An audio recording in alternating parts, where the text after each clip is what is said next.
Prince Harry, let's talk a little bit about Harry, because he just seemed to jump in a car and was whisked off to the airport as soon as humanly possible. He did show up, played a very minor role, I think was in the third row.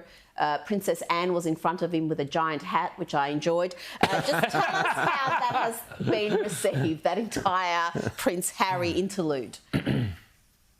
Well, I mean, many people were grateful for the fact that he was only seen a little bit and not heard.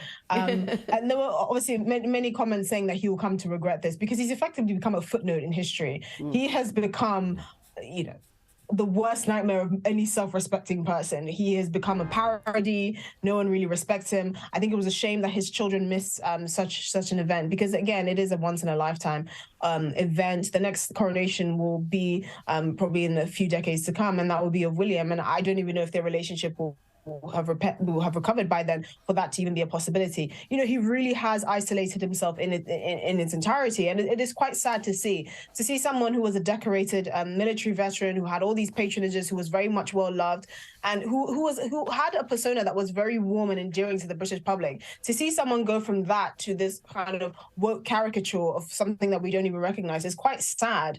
I mean, he did put on a brave face and he was all smiles and all of that, but he had no part in the ceremony whatsoever. To be relegated to the background like that of disgraced Prince Andrew, I mean, that really should say something, because in the grand scheme of things, his atrocities have been nowhere compared to his uncle Prince Andrew, and yet he has been such a distasteful character, and so many people are over all of his whinging and his wife's antics. But he effectively, one of the greatest moments in history, at least for this country in recent memory, he was a footnote. He had no part.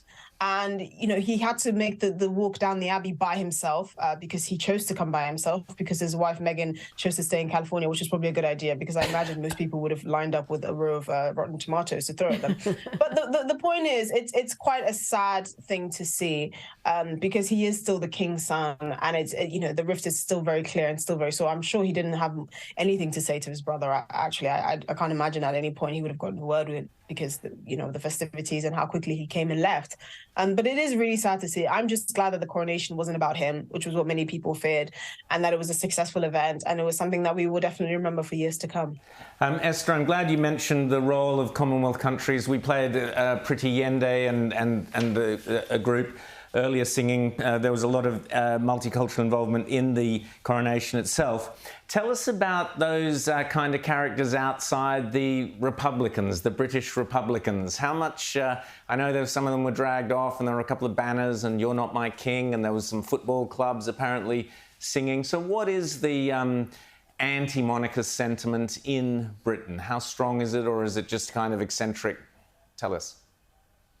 Well, I mean, part of it is countercultural. So I think you'll find, especially with the young generations that are less in favor of the monarchy, it's really just a countercultural movement. Young people like to rebel. Young people like to think that they can do it better. Young people tend to have these grand ideas of what the country should look like until, of course, they start paying taxes, and then they get quite a reality check in that way. But there was also a bit of an own goal that many Republicans scored for themselves today, which was, a lot of them reduced themselves to actual insults and really inappropriate, very odd kind of posturing. So there were some banners saying "Not My King," and on it had pictures of Meghan Markle and saying "the people's princess."